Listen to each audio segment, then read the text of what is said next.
Bonjour, l'activité qui suit s'appelle les marges. Vous allez faire l'entête comme vous avez toujours fait pour les exercices précédents. Vous allez mettre votre nom au début, vous allez mettre le titre ici et la date. Pour commencer l'exercice, aujourd'hui nous allons aller sur Fichier. Nous allons changer maintenant les mesures dans le système métrique. Alors vous allez appuyer sur Options. Vous allez ensuite aller sur Options avancées et vous allez devoir trouver ici la rubrique ou le titre Afficher. Alors on a ici Afficher et puis vous devez afficher les mesures dans le système métrique. Alors assurez-vous que c'est en centimètres. Le mien est déjà fait, alors je vais tout simplement appuyer sur Annuler. Vous allez appuyer sur OK si ce n'est pas déjà fait. La deuxième étape de l'exercice consiste à afficher la règle. Alors, il y a deux règles. Il y a une règle en haut et une règle sur le côté. Alors, vous allez aller sur Affichage et vous allez tout simplement cliquer sur Règles et les règles apparaissent. Nous allons établir à présent les marges de notre document. Alors, pour le faire d'une façon correcte et facile, nous allons aller sur Mise en page. Ensuite, nous allons appuyer sur le petit carré ici. Ensuite, vous devriez avoir ici Marge. Ensuite, vous allez écrire les nouvelles marges qui vont être 2,5. Alors, où en américain, il y a le point, donc 2,5. J'appuie sur la touche de tabulation. Ce n'est pas nécessaire d'utiliser la souris. 2,5. Tabulation à nouveau, encore une fois tabulation, et je vais accepter. Et mon document maintenant a changé un petit peu. Avant de commencer à copier le document, ce que vous allez faire, c'est sous Accueil, vous allez cliquer sur Afficher masqué. Vous allez cliquer ici. Et Afficher masqué, ce que ça nous donne, c'est de l'information sur les touches que vous avez utilisées pour créer le document. Alors, par exemple, si j'appuie sur la touche Tabulation, ce qu'on voit apparaître, ce sont des petites flèches. Dès que j'appuie sur la touche Entrée, on voit apparaître ce symbole. Ensuite, si j'utilise la barre d'espacement, spacebar, qui se trouve en bas, ce qu'on voit, c'est apparaître des petits points.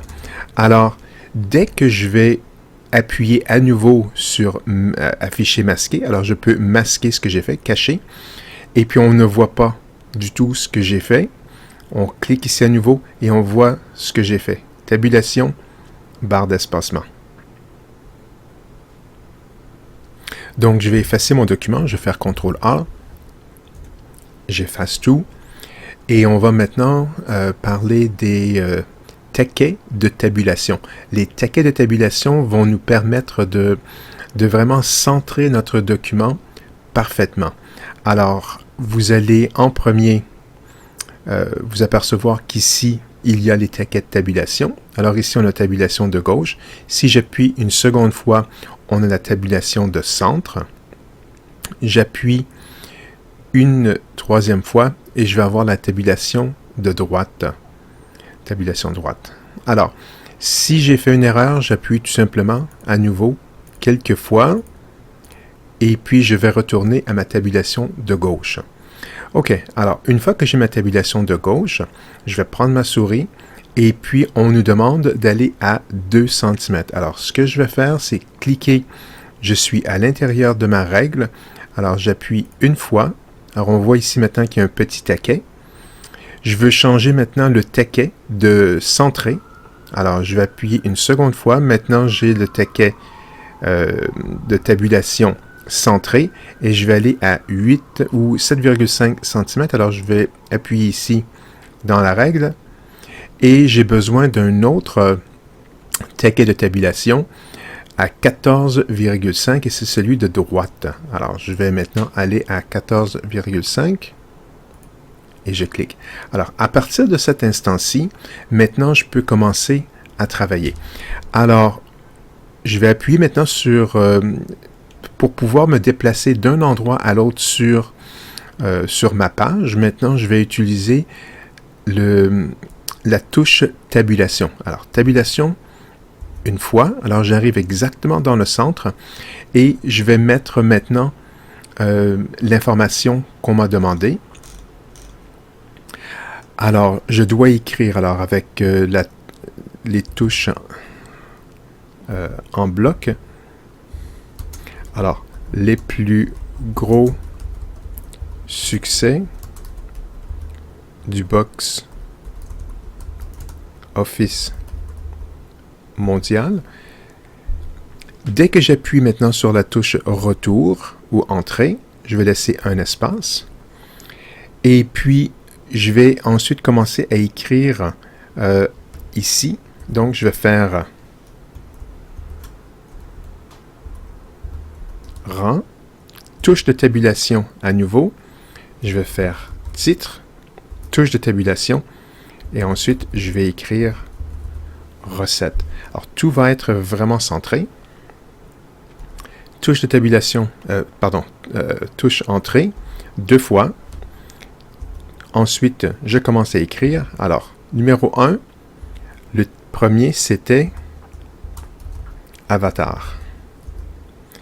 Et puis, on nous donne, alors j'entre l'information qui est ici, 275.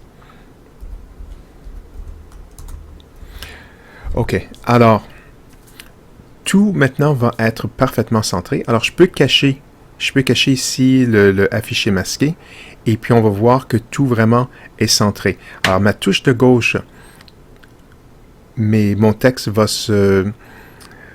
s'aligner vers la gauche. À la droite, mon texte va s'aligner à partir de la colonne droite. Et puis ensuite, celui qui est centré, alors dès qu'il arrive dans le centre, il se centre à partir de cette touche.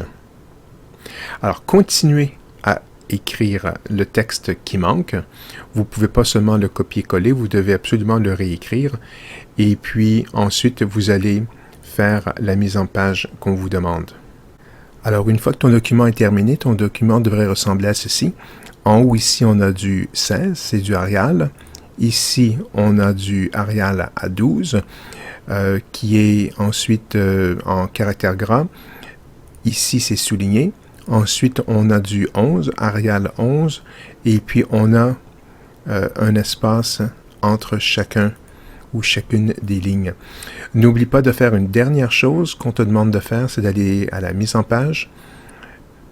Appuie sur le petit carré. Ensuite, ici, disposition, page, alignement vertical. On va choisir centré. On va choisir ici. Je vais réduire la taille de ma page pour pouvoir mieux voir. Et on voit ici que le texte qu'on vient d'entrer est parfaitement centré. Alors, il est centré sur la page et il est centré également du haut en bas et de chaque côté.